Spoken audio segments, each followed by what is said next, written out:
ଗାଈ କ୍ଷୀର ଦେବାରୁ ଗାଁ ଲୋକ ଖୋଳିଲେ, ତାପରେ ବାବାଙ୍କର ଦର୍ଶନ ପାଇଲେ।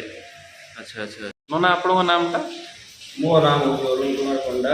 ଆଜ୍ଞା ମୋ ଘର ହେଉଛି କୁମ୍ଭାରମୁଳି। ଆଜ୍ଞା ବାପାଙ୍କର ନାଁ ହେଉଛି ଈଶ୍ୱର ଶ୍ରୀକାନ୍ତ କୁମାର ପଣ୍ଡା।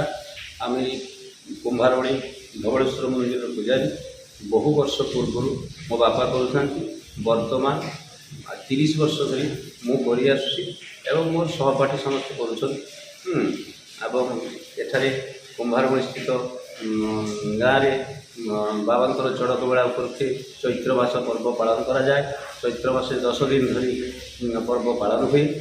10 ଦିନ ଧରି ପର୍ବ ପାଳନ ତାଙ୍କର ବିବାହ ପାଖରୁ ଶିବ ଦୁର୍ଗାଙ୍କର ବିବାହ ପାଖରୁ ଚଡ଼କ ବେଳା ପର୍ଯ୍ୟନ୍ତ ମନ୍ଦିରର ସବୁ ବିଧି ବିଧାନ ପାଳନ କରାଯାଏ। କେତେ ଭକ୍ତ ଆସନ୍ତି? ଭକ୍ତ ଆସନ୍ତି ଗାଁରେ, ଏଟା ଗାଁରେ ମେଳା, ସେଇଥିପାଇଁ ଭକ୍ତ ପ୍ରଚୁର ଭକ୍ତ ହୁଏ ଏବଂ ମେଳା ବହୁତ ଭିଡ଼ ହୁଏ। ମେଳା ଏବଂ ଭଲ ଭାବରେ ସମ୍ପୂର୍ଣ୍ଣ ହୁଏ।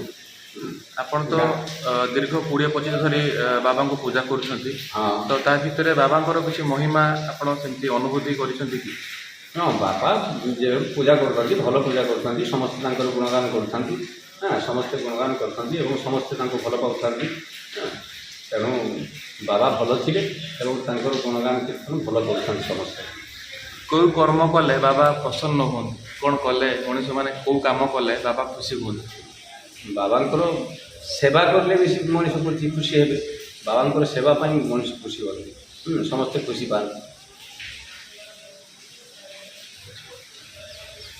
ଭକ୍ତଙ୍କୁ କ'ଣ କହିବେ ଶେଷରେ? ସବୁ ଭକ୍ତମାନଙ୍କୁ ଆପଣ କ'ଣ କହିବେ, ମେସେଜ ଦେବେ?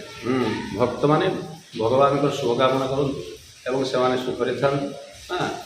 ବାବା ଧବଳେଶ୍ୱରଙ୍କୁ ଧ୍ୟାନ କରି ହରି ବୋଲ କହିବେ।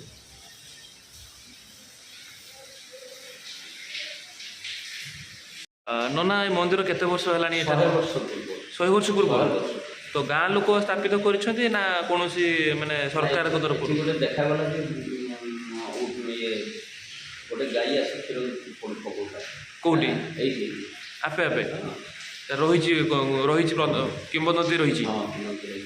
କ୍ଷୀର ଗାଁରେ ସମସ୍ତେ ମିଶିକି କଲେ ତ, ତାପରେ ଖୋଳିଲେ ବୋଧେ ଏଠି? ଖୋଳିକି ବାହାରିକି ମନ୍ଦିର ସ୍ଥାପନ କଲା।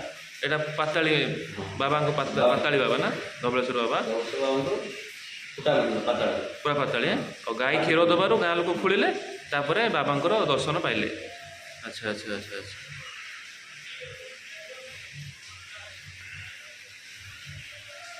ଇଏ ଆମ ହର ପାର୍ବତୀ।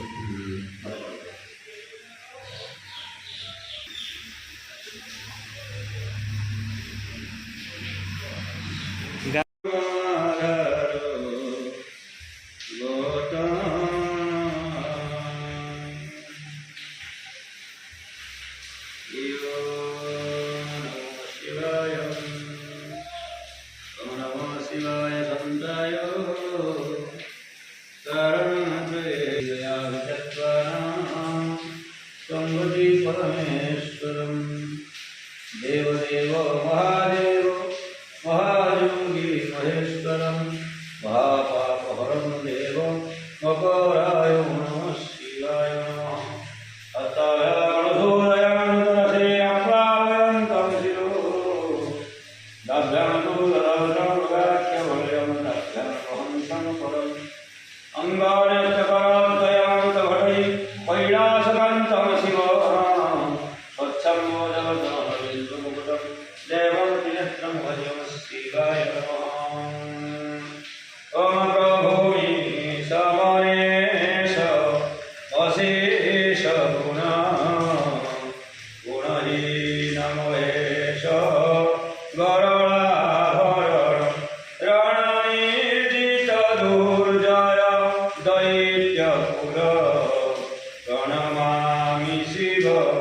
शिव पार्वतो नमः शिवाय।